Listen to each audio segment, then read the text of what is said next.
Alléluia. Ça a encore coupé, hein? On revient. Je ne veux pas dire que je suis une sainte. Je ne suis pas une sainte, hein. Si j'ai eu la grâce, c'est la grâce de Dieu, c'est le Saint-Esprit. C'est pas facile de dire non, ouais. Je ne peux pas dire aujourd'hui, je ne peux pas dire le péché de la masturbation, je l'ai fait. Le péché de la drogue, j'y étais. Le péché de la cigarette, j'y étais. Le péché de la pornographie, j'y étais. Tout ce qui est sale dans le monde qu'on connaît, quand on dit la saleté, là, j'y étais. Mais ma vie allait de mal en pire. Il n'y a rien qui allait dans ma vie. Mon frère, ma soeur, si tu penses qu'aller coucher avec un inconnu, il va te donner l'argent, ça va te faire du bien, tu as menti. Ok, il va te donner l'argent, mais ta chance, ta vigueur que tu laisses à cet inconnu-là, tu ne peux même pas t'imaginer. Oui, parfois, il parle avec certains qui disent, je ne suis pas là pour juger quelqu'un. Hein. Moi-même, je ne suis pas parfaite. Hein. Il dit, regardez-moi bien. Je ne suis pas parfaite. Hein. Moi-même, là, c'est dans les profondeurs de l'abîme que Jésus m'a retiré. Dans le profondeur même de l'abîme même. J'étais bouillée sans terre. Et quand j'ai eu ma délivrance, en cette année, en ce jour du mois de juillet 2018, oui, parce que je signale que j'étais chrétienne depuis longtemps. J'étais chrétienne catholique et très pratiquante. Mais un pied dedans, un pied dehors. Je ne veux pas critiquer l'église catholique en elle-même parce que c'est une église aussi qui amène certaines personnes à se repentir vraiment, à craindre Dieu. Mais la seule chose que je trouve là-bas dommage, c'est les statues devant lesquelles nous nous prosternons. Je me suis prosternée durant des années devant ces statues. Et je mettrai même une photo de ces choses que j'idolâtrais sur ma page YouTube. Je ne vais pas jeter la pierre à l'église catholique parce que j'étais encore dans l'église catholique quand le Seigneur m'a vraiment touchée. Il m'a ouvert les yeux dans le monde de l'impudicité dans lequel j'étais et il m'a ramené à son admirable lumière. Et c'est après, quelques mois après, je peux dire, si je ne me trompe pas, quelques mois après ma conversion réellement avec le Seigneur, quand il s'est révélé en moi, en cette année 2018, et quelques mois après, et qu'il m'a montré un truc, j'ai vu quelque chose en songe qui n'était pas conforme vraiment à la parole, et il m'a envoyé vers une sœur pour que cette sœur m'explique le songe que j'avais fait, une sœur aussi que le Seigneur utilise beaucoup. Donc voilà, elle m'expliquait le rêve, ce qui ça signifiait. Donc le Seigneur me demandait simplement d'arrêter de me prosterner devant les statues. Et plusieurs fois, j'ai eu des rémas dans la parole, dans la Bible, quand je lisais la Bible, quand le Seigneur s'est vraiment révélé à moi. J'avais des rémas, mais j'avais du mal à l'époque, je ne savais pas ce que c'était que réma. C'est-à-dire, réma, tu lis la Bible, tu es en train de lire la Bible, et puis il y a une parole qui te tape. Dès que tu lis le verset, ça te tape, c'est comme si ça te parlait. C'est ça le réma.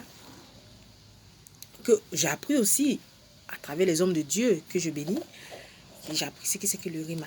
Donc plusieurs fois, aujourd'hui que je sais ce que c'est, que je me rends compte que plusieurs fois le Seigneur m'a interpellé dans la parole, dans la Sainte Écriture, d'arrêter de me prosterner devant les statues parce que moi je croyais fou, j'étais une reine dingue des catholiques. Je mettrai une photo sur ma page, vous verrez.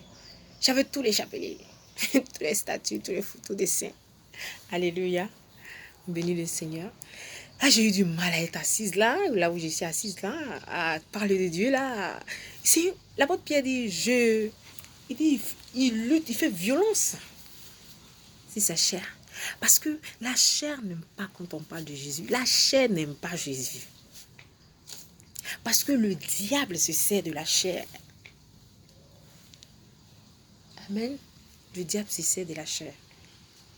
Tout à l'heure, là, pour venir, il a fini de manger là. Depuis combien de jours il était là, j'ai dit, Saint-Esprit, je veux parler de toi. Saint-Esprit, je veux parler de toi. Donne-moi un sujet, donne-moi un sujet, donne-moi un sujet. Je suis là, je vais le tuer. Le Saint-Esprit m'a mis à cœur vraiment ce sujet.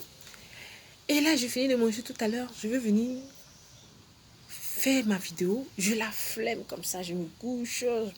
Je dis, oh, après. Et là, je me suis levée, j'ai prié, j'ai dit. J'ai fini de prier, je suis venue me coucher dans le canapé, je me suis couvrie, je veux dormir. Après, j'ai dit, bon, j'ai déjà prié, je ne vais pas me coucher. Donc, je suis assise. Maintenant, où je suis assise, je ne veux plus me taire. Ça amène, c'est comme ça la parole de Dieu. Je commence à parler, je ne veux plus me taire. Pourtant, j'ai dit que je ne dis pas aujourd'hui. Je ne dis pas aujourd'hui, je vais faire moins d'1 heure. Je vais faire moins d'1 heure. Amen. Je vais faire moins d'1 heure. Parce que comme ça, je permettrai à plusieurs personnes de regarder ma vidéo. Amen. Donc, revenons à cette vie d'impudicité dans laquelle j'étais. Et j'allais à l'église, mais je ne connaissais pas Dieu. Parce que les gens qui disent que... Je répète encore que ce n'est pas pour juger, mais pour vous amener...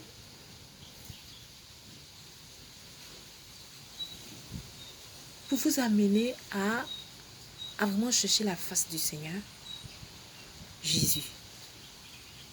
À ce qu'il vous déchire le voile. Mais moi, je dis toujours à mes frères, mes soeurs, même des filles que je côtoie, qui sont encore dans le monde dans lequel j'étais, je les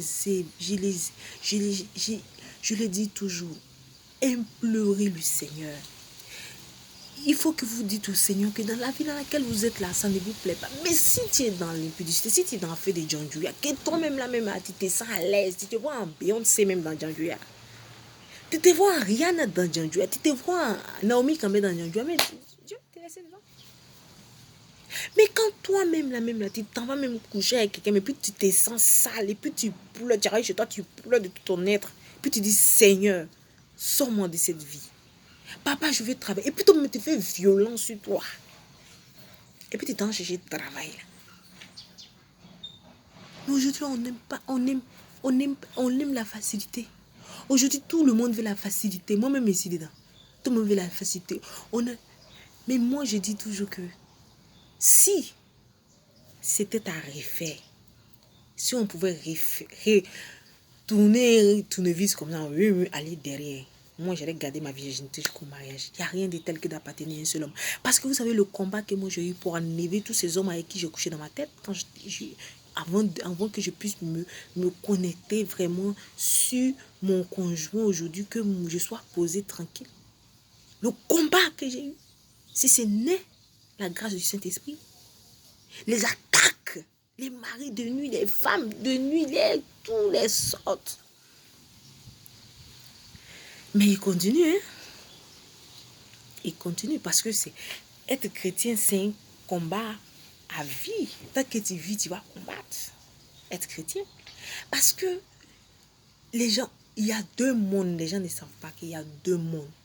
Il y a 2 mondes. Nous avons 2 mondes. Je vais enregistrer et je reviens. Que Dieu vous bénisse.